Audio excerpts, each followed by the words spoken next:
안녕하세요. 마음을 울리는 감동의 순간들을 전하는 감동만세입니다. 오늘은 특별한 마음을 따뜻하게 해줄 사연을 준비했습니다. 지금부터 이 사연을 전해드리겠습니다. 한국 가지마. 중국이 이제 대국이 되어서 대만을 먹을 거잖아. 어차피 다음엔 한국을 먹게 될 거야. 대만인 여성을 둘러싸고 중국인 여럿이 조롱을 하고 있는데요. 옷차림을 보면 그런데 대만인 여성이 훨씬 더 잘 사는 것처럼 보이고 중국인들은 생활이 힘들어 보입니다. 왜 저런 얘기를 하고 있는 걸까요? 저는 중국에서 대학을 졸업한 대만인 재능입니다. 대만에서 어렸을 때부터 저희 부모님은 불안함이 크셨어요. 대만이 아시아 최고의 민주주의 국가라고 생각하면서도 언제나 중국이 장악할 것이라는 불안감을 가지고 계셨던 거예요. 그래서 부모님은 언제나 중국에서 살 수 있는 방안도 만들어야 한다고 하면서 중국의 대학에 진학할 것을 권유하셨어요.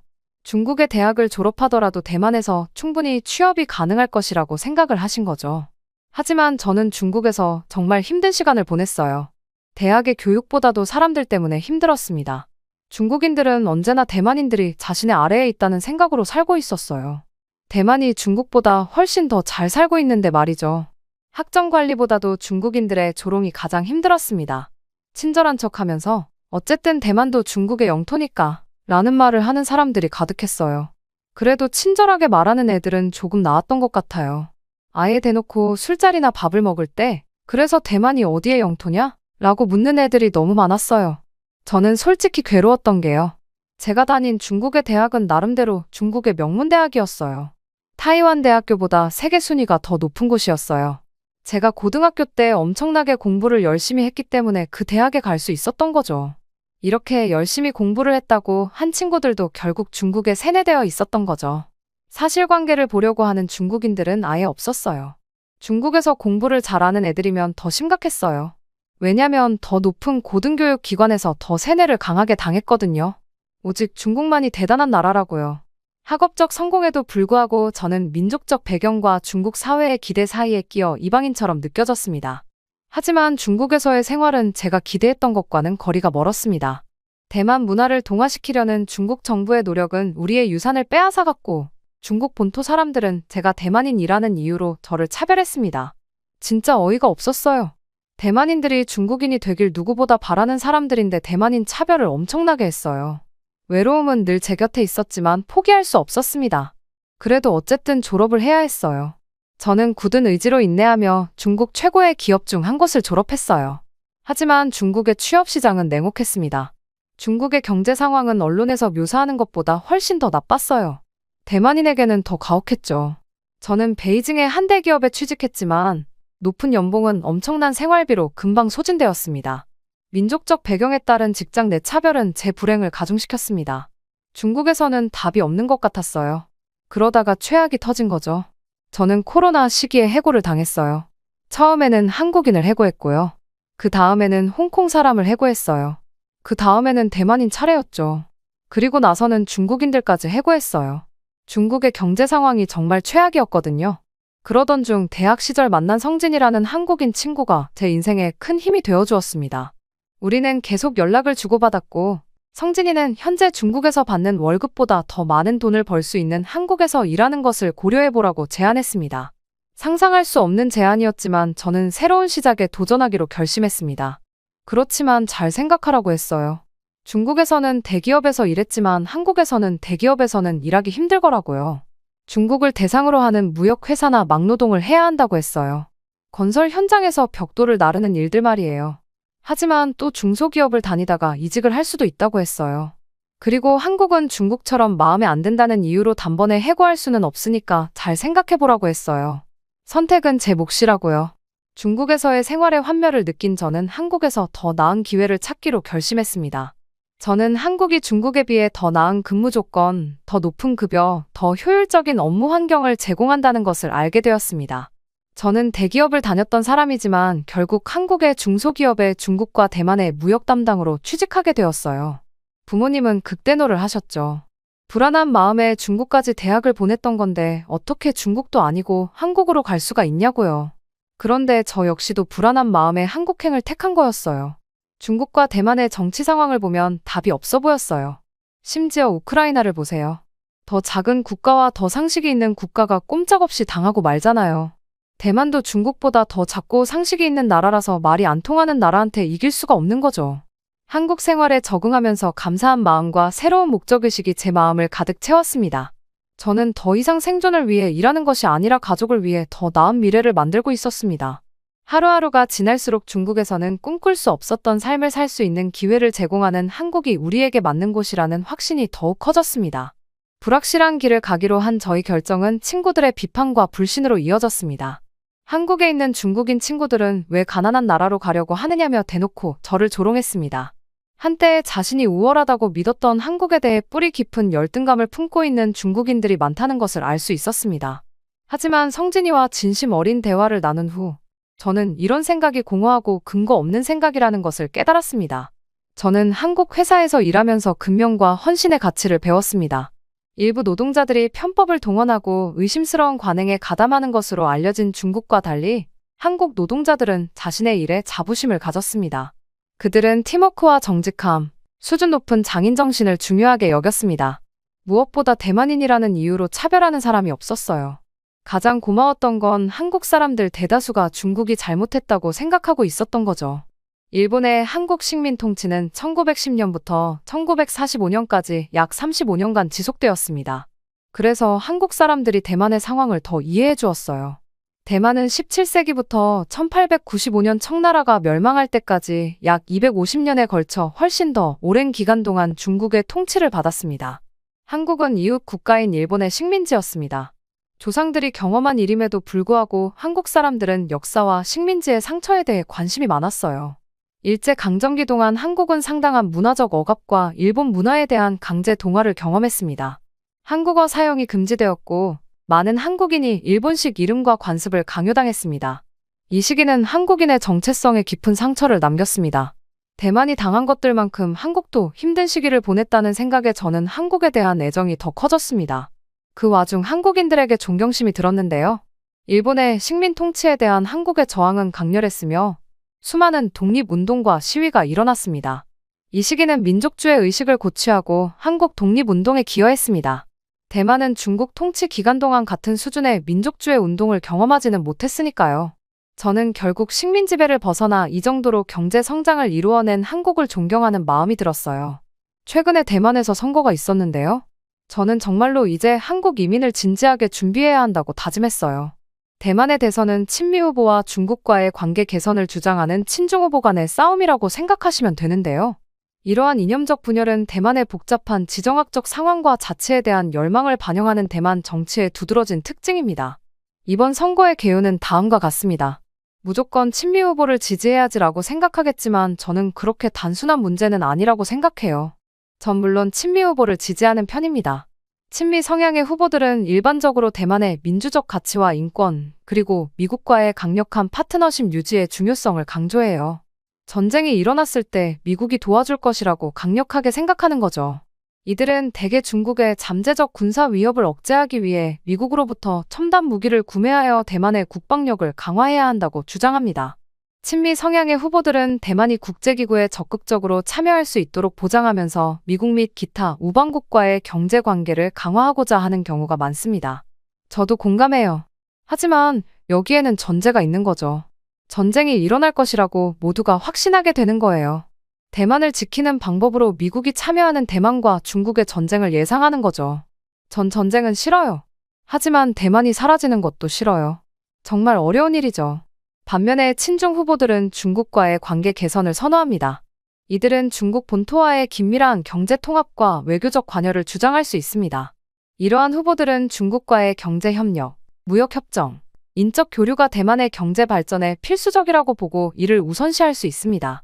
무엇보다 이 사람들이 친중 후보를 지지하는 이유는 전쟁은 절대로 일어나서는 안 된다 때문이에요. 대만을 잃는 한이 있더라도 전쟁이 일어나는 건 싫다는 입장이 가장 많다고 보시면 돼요. 결국 24 총통선거에서는 친미 후보가 이겼는데요. 다소 압도적인 차이로 이겼어요. 대만 총통선거의 결과는 양안 관계에 큰 영향을 미칠 수 있습니다. 친미 성향의 후보가 당선되면 중국의 영향력에 대해 보다 적극적인 입장을 취하고 대만의 주권을 주장할 수 있습니다. 그거 아세요? 친미 후보가 이기니까 대만에 네 나라의 국기가 걸렸어요. 미국, 한국, 일본, 대만이요. 이 네 나라가 지금 대만에 영향을 끼치는 나라라는 거죠. 어쨌든 대만의 이런 복잡한 상황 때문에 저는 두려움을 많이 느꼈어요. 그리고 어떻게 해서든지 간에 한국 영주권을 따야 한다고 느낀 거죠. 제가 한국 시민이 되어서 어머니와 아버지를 한국으로 빠른 시일 내에 데리고 오고 싶어요. 중국과 한국 사이의 극명한 격차는 1년 차부터 분명하게 드러났습니다. 중국은 엄청난 인구와 빠르게 성장하는 경제를 바탕으로 글로벌 무대에서 경제 강국으로 선전되고 있었습니다. 하지만 이제 중국의 버블은 다 빠져버렸어요. 한때는 중국이 세계를 제패할 것이라고 믿었던 대학 동기들은 하나 둘씩 길거리에 나앉고 있었거든요. 하지만 그 이면에는 암울한 현실이 점점 더 뚜렷해지고 있었습니다. 저처럼 수년간 교육에 투자하며 성실히 꿈을 추구하던 많은 젊은이들이 실업과 경제적 어려움, 환멸의 악순환에 갇혀 있었습니다. 주변을 둘러보니 수년째 일자리를 구하지 못해 모래알처럼 꿈이 사라져가는 친구나 동기들을 볼 수 있었습니다. 고급 학위를 취득한 몇몇은 시골 고향으로 돌아와 마지못해 그토록 피하고 싶었던 농업이라는 직업에 외투를 입고 있었습니다.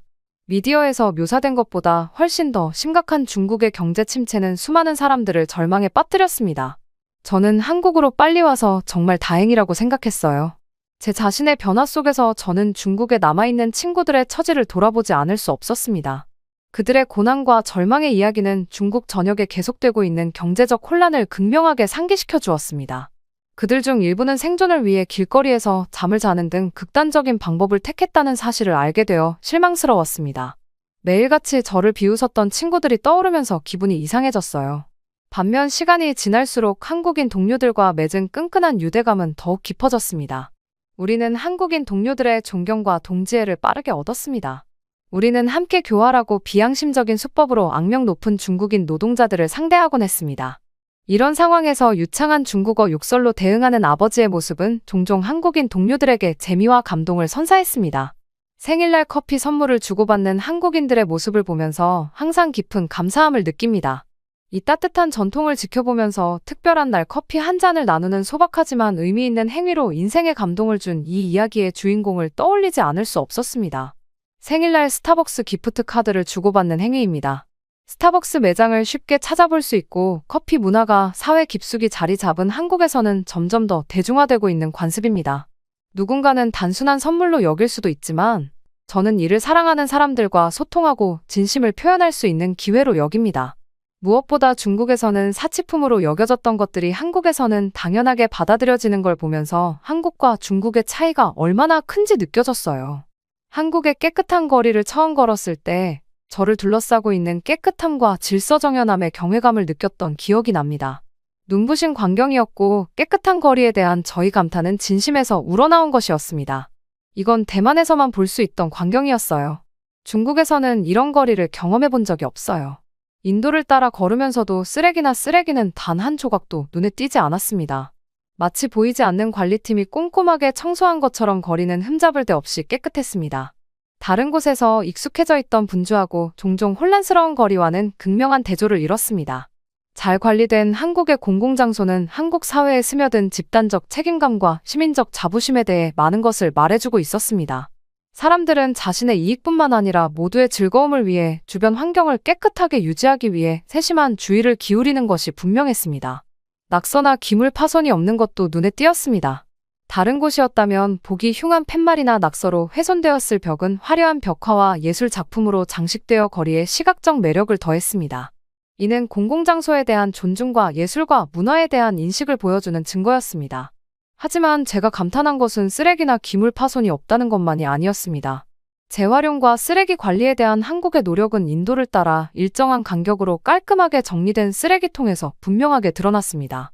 쓰레기통은 쓰레기 종류에 따라 색깔로 구분되어 있어 주민과 방문객 모두 책임감 있게 쓰레기를 버릴 수 있었습니다. 계속 걷다 보니 한국 도시의 특징인 세심한 도시 계획과 디자인이 눈에 띄었습니다. 거리는 잘 정돈되어 있었고 보행자와 자전거를 위한 차선이 지정되어 있어 모두에게 안전과 편의를 보장했습니다. 거리를 따라 늘어선 풍부한 녹지 공간과 나무는 전체적인 미적 매력을 더하고 도시의 번잡함에서 벗어나 상쾌한 휴식을 제공했습니다. 단순한 청결이 아니라 질서와 규율, 환경의식을 중시하는 사회의 반영이었습니다. 저는 이러한 원칙이 일상생활에 녹아들어 조화롭고 미학적으로 아름다운 도시 환경을 조성하는 모습에 깊은 인상을 받았습니다. 가장 인상 깊었던 것은 아마도 한국 문화에 뿌리내린 집단적 책임감일 것입니다. 마치 모든 시민이 자신이 사는 도시의 아름다움과 청결에 기여하는 것을 당연하게 여기는 것 같았습니다. 깨끗한 거리를 유지하기 위한 이러한 공동의 노력은 국가적 자부심의 원천이었고 저에게 깊은 인상을 남겼습니다. 깨끗하고 잘 정돈된 거리를 걸으면서 저는 규모나 위치에 상관없이 모든 지역 사회가 힘을 합쳐 모두를 위해 더 깨끗하고 아름다운 환경을 만들 수 있는 세상의 가능성에 대해 영감을 받았습니다. 한국은 단순히 청결의 문제가 아니라 우리가 공유하는 세상에 대한 더 깊은 책임감과 배려의 반영이라는 것을 보여주었습니다. 그 순간 저는 한국의 깨끗한 거리에 감탄했을 뿐만 아니라 집단 행동의 힘과 그것이 우리 주변과 삶에 미칠 수 있는 긍정적인 영향에 대해 다시 한번 생각하게 되었습니다. 단결의 아름다움과 더 깨끗하고 지속 가능한 미래를 위한 잠재력에 대한 교훈을 얻었습니다. 물론 한국의 삶도 힘든 점이 있을 거라고 생각해요. 하지만 최소한 한국은 사람을 사람으로 존중할 줄 아는 곳이에요. 잘못된 행동에 대해 같이 분노하고 부끄러워하는 사람들이 있는 곳이거든요. 어디나 다 그런 거 아니냐고요? 중국에 한 번만 가보세요. 그리고 일을 해보세요. 돈이 상식인 나라가 될 거예요. 비양심이 상식인 나라니까요. 제가 다른 나라 사람임에도 불구하고 다시 일어날 수 있는 기회를 준 한국에게 감사 인사를 표합니다.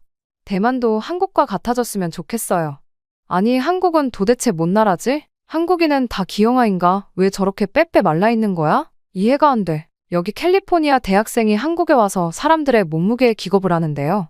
미국은 비만이 많은 나라라는 거 알고 계셨나요? 오늘 이야기는 미국 캐롤씨에 관한 사연입니다. 안녕하세요. 저는 미국 캘리포니아 출신 캐롤이라고 해요. 미국에 비만이 압도적으로 많다는 거 알고 계시나요? 저 또한 자라면서 학교에서 항상 뚱뚱한 아이였어요.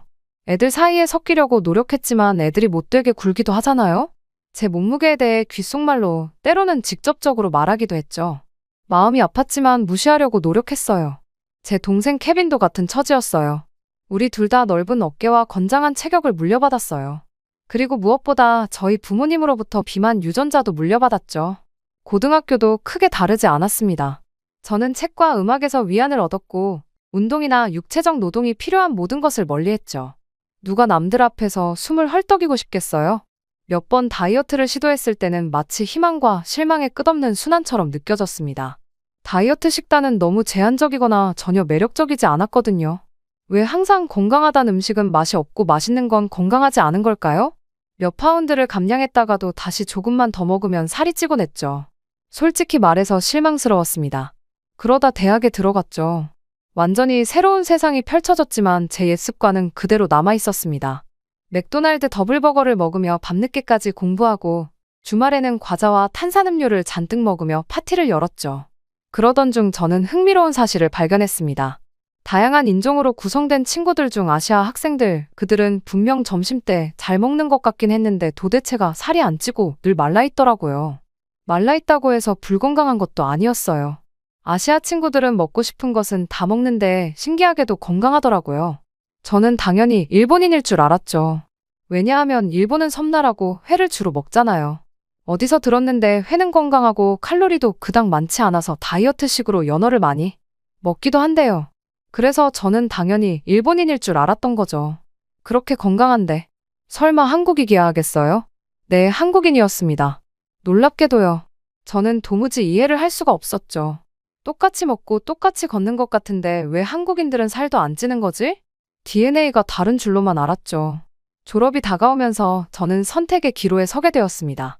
저는 학위보다 더 큰 짐을 짊어지고 있었는데 체중도 늘었고 건강에 대한 불만도 깊숙이 자리 잡고 있었죠. 그때 저는 모든 것을 바꿀 결심을 했습니다. 한국으로 떠나기로 결심했습니다. 왜 한국이냐고요? 저도 모르게 제 안에 호기심의 씨앗을 심어준 것은 바로 한국 친구들이었습니다. 그들의 라이프 스타일과 식습관, 그리고 무엇이 그들을 다르게 만들었는지 이해하고 싶었습니다. 그렇게 저는 여행 가방과 희망으로 가득 찬 마음, 그리고 질문으로 가득한 머릿속으로 지구 반대편으로 떠날 준비를 마쳤습니다. 졸업 후 저는 한국행 비행기 티켓을 사고 짐을 챙긴 후 바로 한국으로 들어가게 되었죠. 서울에 도착하자마자 저는 도시의 활기찬 모습과 시민들의 건강하고 건강한 모습에 반했습니다. 거리에는 고향에서는 좀처럼 볼 수 없었던 건강한 느낌을 풍기는 사람들로 가득했습니다. 한국 음식을 처음 접한 것은 놀라운 경험이었습니다. 아름다운 한글 서예로 장식된 벽과 보글보글 끓는 국물과 구운 고기의 구수한 향이 가득한 전통 한식당에 들어섰습니다. 가장 먼저 눈에 들어온 요리 중 하나는 김치였습니다. 한국 요리의 필수품인 김치는 배추와 무로 만든 발효 채소 요리로 마늘, 생강, 고추 및 기타 다양한 향신료로 양념을 했습니다. 맛있었을 뿐만 아니라 소화를 돕고 장 건강에 도움이 되는 유산균 성분이 들어있다는 사실도 알게 되었습니다. 그 다음에는 들어는 봤지만 그때까지 제대로 이해하지 못했던 비빔밥이 나왔었어요. 따뜻한 밥을 가득 담은 그릇에 볶은 채소와 양념한 채소, 얇게 썬 고기, 달걀 프라이를 얹고 고추장 한 덩어리를 얹어 비벼 먹었습니다. 고추장을 너무 많이 넣어서 조금 맵기는 했지만 그럼에도 너무나도 맛있었는걸요. 한 입 한 입 씹을 때마다 야채의 신선함, 고기의 고소함, 고추장의 매콤, 달콤, 감칠맛 등 다양한 식감과 풍미가 조화롭게 어우러졌습니다. 식사의 균형과 절제에 대한 완벽한 예시였습니다. 한식은 그야말로 맛과 건강을 둘 다 챙긴 식사였죠. 이런 나라가 세상에 존재를 한다니 행복했어요. 얇게 썬 소고기를 간장, 설탕, 참기름, 마늘, 후추를 섞은 양념에 재워 노릇하게 구워낸 불고기도 소개받았습니다. 고기를 베이스로 한 요리임에도 불구하고 놀라울 정도로 담백하고 기름지거나 느끼하지 않았습니다. 또 다른 놀라움은 해산물이었습니다. 회와 비슷하지만 매콤한 고추장 소스와 신선한 채소 사이드 신선한 야채를 곁들여 먹었습니다. 생선의 신선함과 매콤한 양념이 어우러진 회는 자연 그대로의 맛을 과하지 않게 강조하는 한국인의 방식을 잘 보여주는 음식이었습니다. 한국 길거리 음식의 즐거움도 발견했습니다. 매콤달콤한 소스에 쫄깃한 떡과 어묵을 넣어 만든 인기 간식인 떡볶이는 순식간에 인기 메뉴가 되었습니다. 소스의 달콤함, 혀끝에 남는 매콤함, 떡의 쫄깃함 등 맛의 완벽한 조화가 돋보이는 음식이었죠. 그리고 순두부와 야채, 해산물이나 고기가 들어간 얼큰한 찌개인 순두부찌개가 나왔습니다. 균형 잡힌 국물에서 나오는 깊은 풍미와 함께 편안하게 먹을 수 있는 음식이었습니다. 다른 한국 요리와 마찬가지로 두부가 풍부한 단백질 공급원이 되고 매콤한 국물이 식욕을 자극하는 등 건강과 맛이 조화롭게 어우러진 요리였습니다. 며칠이 지나고 몇 주가 지나면서 제 입맛은 점점 더 넓어졌고 건강한 식생활의 진정한 의미에 대한 이해도 커졌습니다. 한국식 식단은 개별적인 건강식이 아니라 식사에 대한 전반적인 접근 방식이 중요하다는 것을 깨달았습니다. 다양성과 절제가 강조되는 식단이었죠. 식사는 영양가뿐만 아니라 맛과 식감도 만족스러웠습니다. 정말 놀라웠던 것은 거의 모든 식사에 야채가 광범위하게 사용된다는 점이었습니다. 반찬부터 메인 요리까지 채소가 항상 등장했고 영양소와 풍미를 보존하는 방식으로 조리되었습니다. 고향에서 종종 너무 익히거나 간이 덜 된 채소를 먹었던 것과는 극명한 대조를 이뤘습니다. 이 요리 여행은 단순히 새로운 음식을 발견하는 것이 아니라 음식과의 관계를 바꾸는 것이었습니다. 건강하게 먹는다는 것이 맛을 포기하는 것이 아니라는 것을 알게 되었죠. 식재료를 이해하고 존중하며 다양한 요소의 균형을 맞춰 몸과 마음에 영양을 공급하는 식사를 만드는 방법을 아는 것이었죠. 한국에 도착한 지 한 달이 지나자 기적 같은 일이 벌어지고 있었습니다. 매일 아침 거울을 볼 때마다 저는 미묘한 변화를 발견했는데 전혀 생각지도 못했던 변화였습니다. 체중계는 거울이 보여주는 것을 확인시켜 주었는데요. 살이 빠지고 있었습니다. 일시적인 체중 감소가 아니라 지속적이고 점진적인 변화를 통해 저는 무언가 심오한 사실을 깨달았습니다. 제 유전자가 문제가 아니라 기름지고 밀가루를 일삼는 미국 음식이 문제였던 거였죠. 한국에서는 의도하지 않았는데도 제 식단이 완전히 건강한 쪽으로 바뀔 수 있었어요. 다양한 채소, 저지방 단백질, 건강한 곡물로 균형 잡힌 소량의 식사를 하고 있었죠. 칩과 쿠키 대신 과일과 누룽지를 간식으로 먹었습니다. 하지만 먹는 음식뿐만 아니라 먹는 방법에도 변화가 생겼습니다. 식사는 더 이상 서둘러 먹는 것이 아니라 음미하는 경험이자 몸과 마음에 영양을 공급하는 시간이 되었습니다. 서울 거리를 걸으면서 저는 건강한 식단을 쉽게 접할 수 있다는 사실에 놀랐습니다. 공원과 녹지가 곳곳에 있어 모든 연령대의 사람들이 운동하고 휴식을 취하며 사교를 즐길 수 있었습니다. 이른 아침부터 공원에 설치된 운동기구에서 운동하시는 할아버지들, 축구를 하는 10대 학생들, 요가 루틴에 몰두하는 개인들을 볼 수 있었습니다. 이 공원은 단순히 도시 경관의 녹지대가 아니라 활동적이고 긍정적인 에너지가 넘치는 활기찬 커뮤니티의 중심지였습니다. 체육관과 피트니스 센터도 마찬가지로 접근성이 좋았습니다. 헬스장에 가려면 차를 몰고 가야 했던 고향과는 달리 이곳에서는 아파트에서 걸어서 몇 분 안에 헬스장을 찾을 수 있었습니다. 그 편리함은 판도를 바꾸어 놓았습니다. 운동을 하지 않을 핑계가 사라지고 운동을 일상생활의 일부로 자연스럽게 받아들이게 되었죠. 이러한 환경에서 영감을 받아 저는 건강 여정을 한 단계 더 발전시키기로 결심했습니다. 항상 해보고 싶었지만 엄두를 내지 못했던 필라테스 수업에 등록했습니다. 수업은 도전적이면서도 활력을 불어넣어 주었습니다. 수업을 받을 때마다 몸이 더 강해지고 제 몸과 더 잘 조율되는 느낌을 받았어요. 또한 요가 스튜디오에 등록하여 몸과 마음, 호흡을 연결하는 방법을 배웠습니다. 이러한 수련은 제 삶의 평온함과 균형감을 가져다 주었고, 이전에는 경험하지 못했던 방식으로 스트레스를 관리하는 데 도움이 되었습니다. 하지만 가장 큰 변화는 걷기라는 단순한 행위에서 비롯되었습니다. 한국에서 걷기는 일상의 일부였습니다. 무엇보다 미국은 땅이 넓어서 차 없이는 다닐 수가 없는데요. 심지어는 근처 파크나 놀이터를 가려고 해도 걸으면 몇십 분이라 차를 타고 가야 했죠. 물론 차를 타면 몇 분이었냐고요? 아니요, 기본 10분 내외더라고요. 그러나 한국은 굳이 차를 타지 않아도 되었고, 당연히 자연스레 저는 운동을 하게 되었습니다.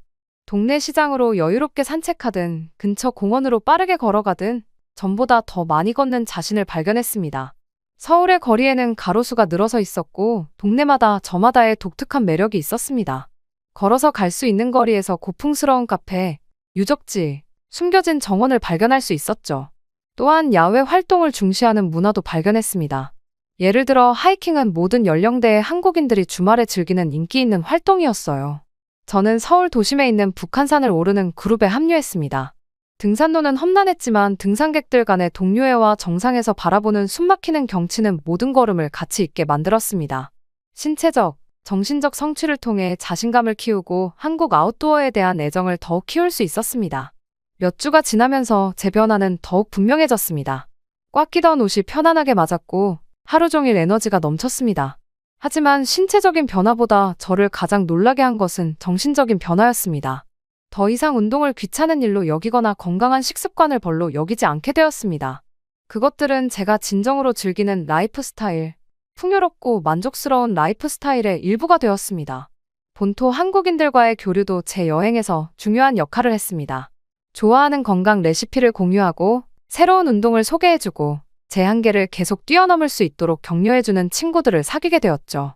그들의 지원과 공동체 의식은 제 성공의 필수적인 요소였습니다. 한국은 주변만 둘러봐도 자기관리가 잘 된 사람도 많고 운동시설도 많았으니까요. 미국은 그런 부분에서는 덜 떨어지거든요.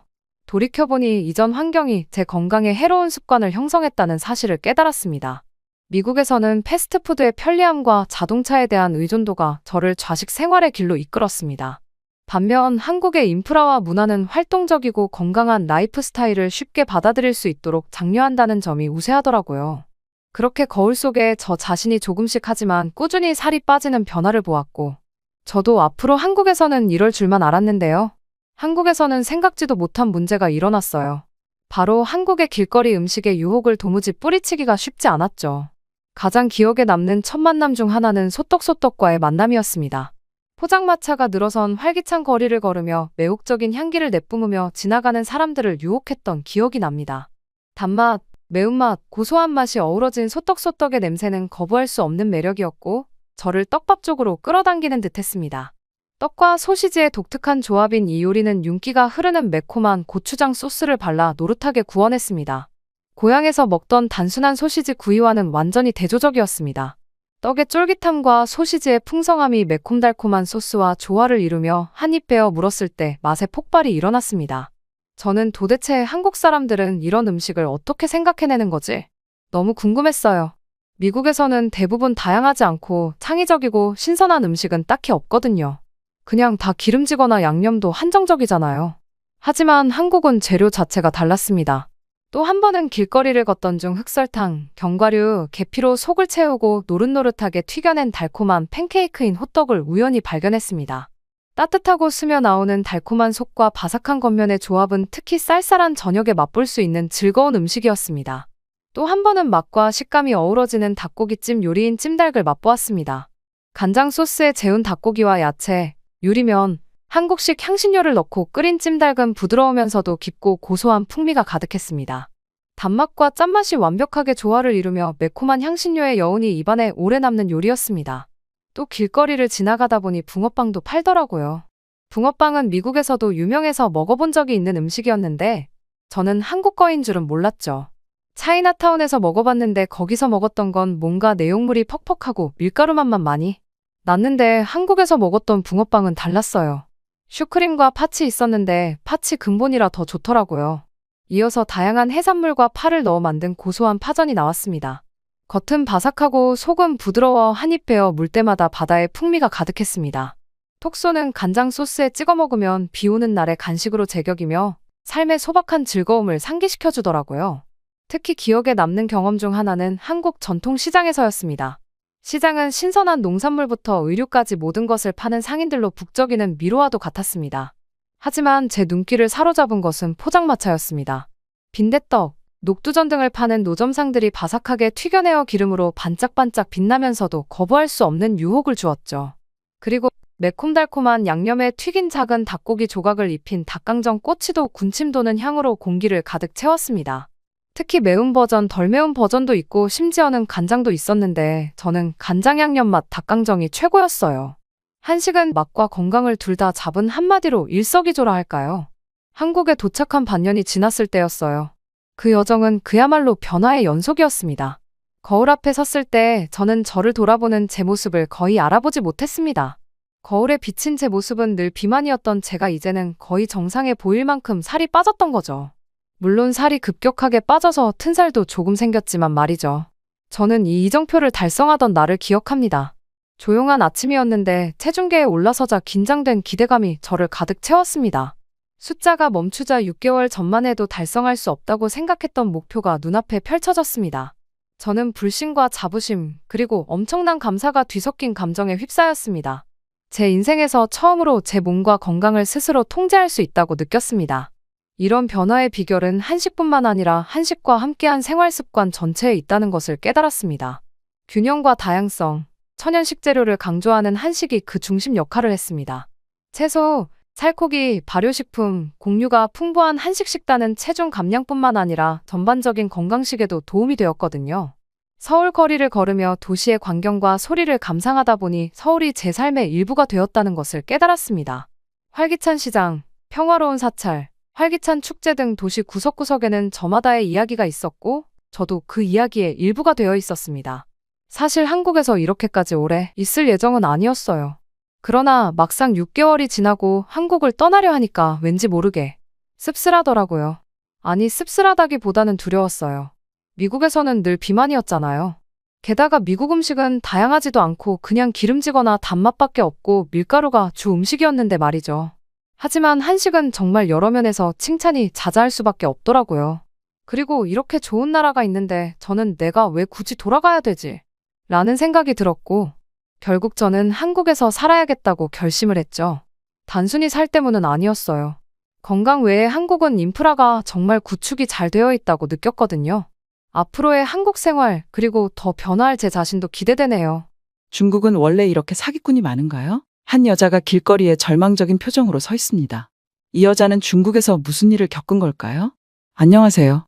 저는 그리스에서 온 에바입니다. 저는 이번에 중국 여행을 다녀왔어요.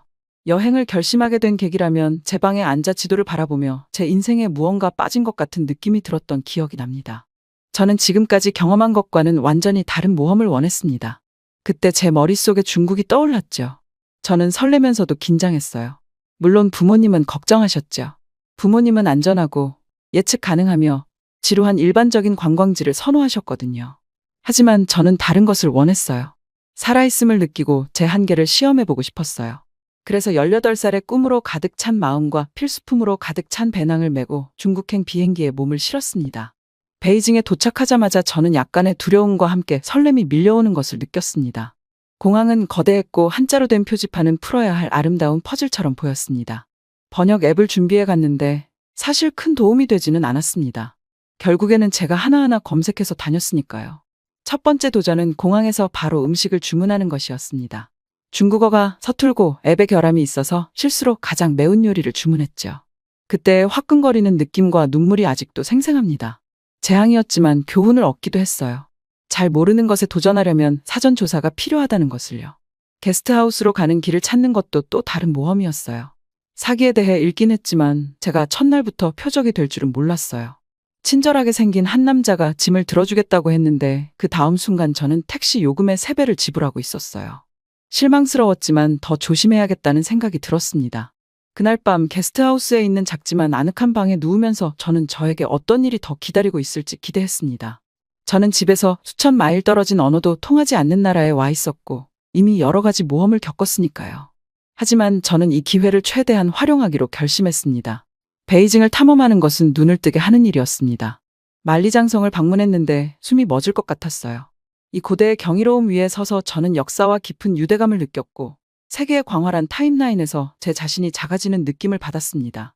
자금성은 멋진 건축물과 풍부한 역사를 간직한 또 다른 하이라이트였습니다. 마치 역사책의 한 페이지를 걷는 것 같았어요.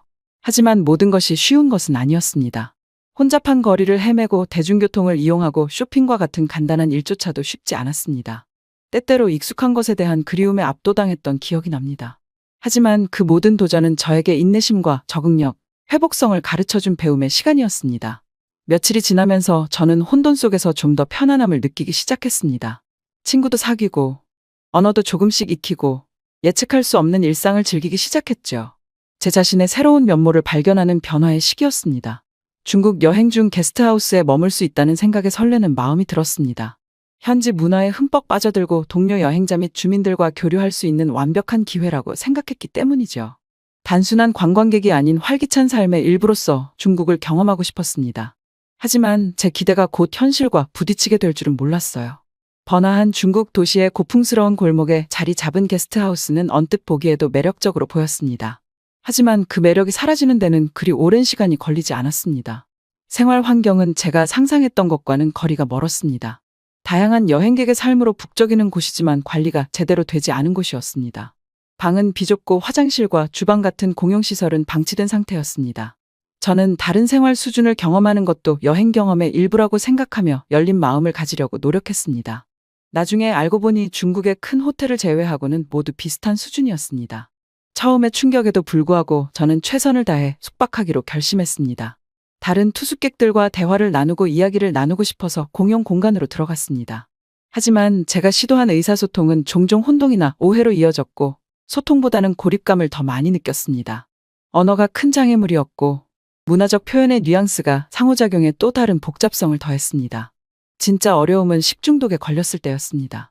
현지 노점상에서 먹은 음식이 원인이었던 것 같은데 정통 중국 요리를 경험하기 위해 위험을 무릅쓰고 먹은 음식이었죠. 그 병은 저에게 큰 충격을 주었습니다. 저는 작은 방에 갇혀 메스꺼움과 쇠약감의 파도와 싸우고 있었습니다. 불편함과 불면증의 끝없는 반복으로 하루하루가 흐릿해졌습니다. 노점상에서 먹은 음식이라서 따질 수도 없었습니다. 집의 안락함과 익숙한 의료 서비스를 떠나 낯선 타국에서 병을 앓는다는 것은 벅찬 일이었습니다. 게스트하우스 직원들은 불친절하지는 않았지만 제가 필요로 하는 치료를 제공하기에는 역부족이었습니다. 제가 상상했던 문화적 몰입과는 극명한 대조를 이루는 취약하고 외로운 기분이 들었습니다. 돌이켜보면 게스트하우스에서의 생활은 희비가 엇갈리는 시간이었습니다. 문화적 몰입에 대한 기대에는 미치지 못했지만 회복력과 적응력, 낯선 땅에서의 여행 현실에 대한 소중한 교훈을 얻었습니다. 여행의 여정은 새로운 장소와 문화를 경험하는 것만큼이나 예상치 못한 상황을 헤쳐나가는 것임을 다시 한번 일깨워 주었습니다. 중국에서의 롤러코스터 같은 경험을 마치고 저는 새로운 모험을 할 준비가 되었습니다. 그래서 저는 중국에 작별 인사를 하고 한국에 도착했습니다. 서울에 도착하자 설렘과 긴장감이 교차하며 새로운 땅에서 어떤 경험이 저를 기다리고 있을지 궁금해졌습니다. 한국은 신선한 공기와도 같았습니다. 질서정연함과 현대성은 중국에서 경험했던 혼란스러움과는 극명한 대조를 이루었습니다. 거리는 깨끗했고 대중교통은 효율적이었으며 사람들은 믿을 수 없을 정도로 예의 바르고 친절했습니다. 저는 서울의 전통과 현대의 조화에 놀랐습니다. 경복궁과 같은 고궁을 돌아다니며 수문장 교대식도 보고 한국 문화의 다채로운 모습을 볼 수 있었죠. 그런 다음에는 트렌디한 상점과 카페가 즐비한 강남과 같은 곳에서 한국의 현대적이고 하이테크한 면모를 엿볼 수 있었습니다. 제가 머물렀던 게스트하우스는 아늑하고 따뜻한 곳이었어요. 이곳에서 저마다의 사연과 한국 방문 이유를 가진 세계 각국의 여행자들을 만났습니다. 함께 식사를 나누고 여행 팁을 주고받으며 친해졌고 그중 몇몇은 지금도 연락을 주고받는 친구가 되었습니다. 한국에서 가장 좋았던 경험 중 하나는 한국 전통 다도에 참석했던 것이었습니다. 빠르게 돌아가는 생활에 익숙해져 있던 저에게 마음 챙김과 우아함에 대한 교훈을 주었습니다. 차를 준비하고 마시는 의식은 저를 진정시키는 경험이었으며 소박함 속의 아름다움에 감사할 수 있게 해주었습니다. 또한 서울을 벗어나 한국의 다른 지역으로 여행을 떠났습니다. 아름다운 자연경관으로 유명한 제주도와 아름다운 해변과 활기찬 해산물 시장이 있는 부산을 방문했습니다. 각 장소마다 고유한 매력과 스토리가 있었습니다. 제주에서는 한라산에 올라 정상에서 바라보는 숨막히는 경치에 감탄했습니다. 부산에서는 알록달록한 색감의 집과 예술 작품이 미로처럼 이어진 마을을 거닐었습니다. 한국 음식은 제 여행의 또 다른 하이라이트였습니다. 저는 고소한 떡갈비부터 매콤한 라면까지 한국 음식의 매력에 푹 빠졌어요. 현지 식당에서 식사를 할 때면 친절한 현지인들에게 둘러싸여 자신이 좋아하는 요리를 추천해주고 싶어하는 제 모습을 자주 발견했습니다. 심지어 한국 요리 수업에 참여해 파전 만드는 법을 배웠어요. 한국 문화에 몰입할 수 있는 재미있고 맛있는 시간이었어요. 하지만 한국에서의 시간을 특별하게 만든 것은 장소와 음식뿐만 아니라 사람들이었습니다. 게스트하우스의 일행과 함께 서울 시내를 탐험하기로 한 어느 날 밤이 기억납니다. 우리는 노래방에 가서 마음껏 노래를 부르고 함께 웃었습니다. 여행의 묘미인 즉흥적이고 즐거운 순간 중 하나였죠. 한국 여행 내내 저는 소속감과 공동체 의식을 느꼈습니다. 가게 주인과 이야기를 나누거나 동료 여행자들과 하이킹을 하거나 북적이는 거리를 걸을 때 중국에서는 느끼지 못했던 방식으로 사람들과 장소와 연결되어 있다고 느꼈습니다. 한국에서의 시간이 끝나갈 무렵 저는 제 경험을 되돌아보았습니다.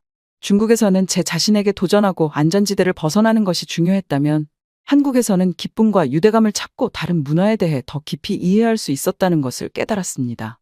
중국에서 겪었던 정서적, 육체적 긴장을 치유하고 평생 간직할 추억과 우정을 남긴 여행이었습니다. 한국에서의 마지막 날은 설렘과 슬픔이 뒤섞인 감정으로 가득했습니다. 저는 한국의 문화, 사람들, 정신 등 이 나라와 사랑에 빠졌습니다. 남은 시간을 최대한 활용하고 싶었기 때문에 매일 새로운 경험으로 가득 채웠습니다. 하이라이트 중 하나는 한국의 아름다운 전통 의상인 한복을 입어볼 수 있는 전통 한옥 마을을 방문한 것이었습니다. 화려한 색감의 한복을 입고 고풍스러운 거리를 걷다 보니 마치 과거로 돌아간 듯한 기분이 들었습니다. 한국의 유구한 역사와 저를 연결해주는 마법 같은 경험이었습니다. 또한 서울의 활기찬 동네를 더 많이 둘러볼 수 있는 시간도 가졌습니다. 유서 깊은 북촌 한옥 마을부터 트렌디한 홍대 거리까지 각 지역마다 고유한 분위기와 스토리가 있었어요. 저는 재래시장을 돌아다니며 다양한 길거리 음식을 맛보고 도시의 에너지에 흠뻑 젖는 것을 좋아했습니다. 하지만 단순히 관광지를 둘러보는 것뿐만 아니라 한국인의 삶의 방식을 받아들이는 것도 중요했습니다. 저는 한국 문화의 큰 부분인 사람들 사이의 특별한 유대감과 애정인 정이라는 개념에 대해 배웠습니다. 이러한 공동체 의식과 따뜻함은 제가 직접 경험한 것이었고 깊은 감동을 주었습니다. 한국을 떠날 준비를 하면서 이 여행이 저를 얼마나 많이 변화시켰는지 깨달았습니다. 저는 모험과 도전을 찾아 여행을 시작했고 그 모험과 도전을 찾았습니다. 하지만 다른 문화에 대한 더 깊은 이해, 친절과 연결의 가치, 제 자신에 대한 새로운 자신감 등 훨씬 더 많은 것을 발견했습니다. 중국과 한국에서의 제 모험은 일생일대의 여정이었습니다. 여행은 단순히 새로운 장소를 보는 것만이 아니라 그 과정에서 경험하고 만나는 사람들과 교훈을 얻는다는 것을 깨달았습니다. 여행은 미지의 세계로 발을 내딛고 예상치 못한 것을 받아들이고 매 순간 기쁨을 찾는 것입니다. 곧 저는 그리스로 돌아가는 비행기에 몸을 실었습니다. 비행기가 이륙하면서 제가 탐험했던 나라들을 내려다보며 감사와 그리움이 뒤섞인 감정을 느꼈습니다. 이 나라들은 제게 들려줄 이야기, 배울 교훈, 소중히 간직할 우정을 주었습니다. 그리스로 돌아와 가족 및 친구들과 모험담을 나누면서 저는 이 경험들이 저희 일부가 되었다는 것을 깨달았습니다. 호기심 많고 다소 순진한 젊은 여성으로 떠났던 저는 더 현명하고 용감하며 세상에 더 열린 사람이 되어 돌아왔습니다. 여행은 끝났지만 그 추억과 교훈은 제게 남았습니다. 저는 모험은 우리가 직면하는 도전과 발견하는 기쁨 모두에서 찾을 수 있다는 것을 배웠습니다. 각계각층의 사람들과 공감하고 이해하고 소통하는 것이 중요하다는 것을 배웠습니다. 그리고 가장 중요한 것은 어디를 가든 그곳을 진정으로 특별하게 만드는 것은 그곳에서 만나는 사람들과 공유하는 경험이라는 것을 배웠다는 것입니다. 여행을 꿈꾸는 분들에게 말씀드리고 싶습니다. 미지의 세계를 받아들이고 새로운 경험에 열린 마음을 가지며 항상 여행을 즐기는 것을 잊지 마세요. 저 넓은 세상에 어떤 모험이 기다리고 있을지 아무도 모릅니다. 종종 더 큰 이웃 국가에 가려지는 한국은 탐험을 기다리는 보석 같은 곳입니다. 한국은 뿌리 깊은 전통을 보존하는 것과 현대를 수용하는 것 사이에서 놀라운 균형을 이루고 있어 다양한 여행객에게 이상적인 여행지입니다. 하지만 한국을 진정으로 특별하게 만드는 것은 바로 한국 사람들입니다. 여행 중에 만난 한국인들의 따뜻함과 환대는 저에게 깊은 인상을 남겼습니다. 지하철길 안내를 도와주는 사람, 시내에서 가장 좋아하는 장소를 알려주는 현지인, 게스트하우스에서 쌓은 우정 등 한국 사람들의 친절함과 개방성은 제 한국에서의 경험을 매우 특별하게 만들었습니다. 안전 또한 여행 시 고려해야 할 중요한 요소인데, 한국은 범죄율이 낮고 안전한 거리로 유명합니다. 혼자 여행하는 저에게 이러한 측면은 마음의 평화를 가져다 주었고 자신감을 가지고 여행할 수 있게 해주었습니다. 결론적으로 한국은 역사, 문화, 자연, 현대성이 이상적으로 조화를 이루고 있어 여행객들에게 매력적인 선택지입니다. 모험을 즐기는 여행자, 미식가, 문화 애호가, 편안한 휴양지를 찾는 여행자 등 누구에게나 한국은 매력적인 여행지입니다. 다양한 관심사를 충족시킬 수 있는 능력과 안전, 한국인의 친절한 환대 덕분에 다음 여행지를 고민하는 모든 분들께 적극 추천하고 싶은 여행지입니다. 오늘의 사연은 여기까지입니다. 추운 날 모두 따뜻하게 보내시고 내일 또 감동적인 따뜻한 사연으로 찾아올게요. 구독과 좋아요 꼭 부탁드릴게요. 모두 행복하세요.